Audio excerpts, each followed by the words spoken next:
Everyone, কেমন আছো সবাই? আশা করছি ভালো আছো। আমিও খুব ভালো আছি। আমি ভয়েস দিতে বসেছি আর এই গাড়িটা যাওয়ার সময় পেল না। সে যাই হোক, এখন বাজে প্রায় 3টে মতো।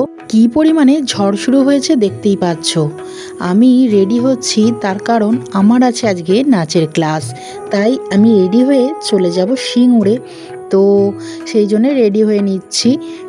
আর আমার চুলটাকে সবাই ইগনোর করো, তার কারণ হচ্ছে আমি পুরো অর্ধেক চুল কেটে ফেলেছি, কারণ পুরো খারাপ হয়ে গেছিলো চুলটা, সেই জন্যে। তোমাদের সাথে কথা বলতে বলতে বেরিয়েও পড়েছি।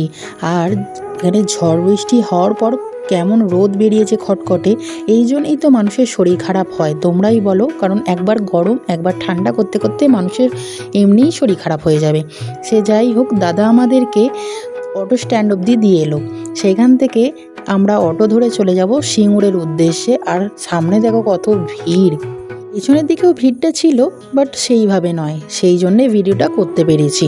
আমাদের কাছে খুব করে সরি চেয়ে নিচ্ছি, তার একটাই কারণ, অনেক দিন পর আমি ভিডিও দিচ্ছি। কারণ এই ভিডিও দেওয়া বন্ধ করে দিয়েছিলাম, সেটাও তোমাদের সাথে পরে নয় একদিন শেয়ার করব। আর এই ছেলেটাকে আমি ফোন করেছি কখন যে আয়, আমরা দাঁড়িয়ে আছি প্রায় আধ ঘন্টার ওপরে।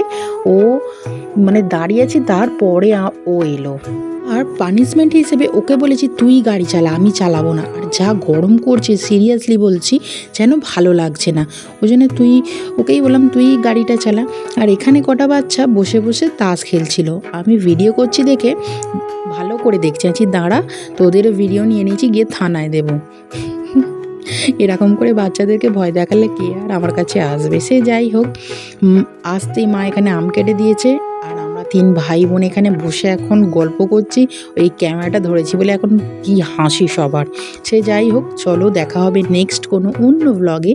আর মা এখানে দুপুরে লাঞ্চ দিয়ে দিয়েছে। দেখা হচ্ছে অন্য কোনো মিনি ব্লগে। তো আজকের মতো বাই বাই, টাটা। দেখা হবে অন্য কোনো ভিডিওয়ে। সাবস্ক্রাইব করো।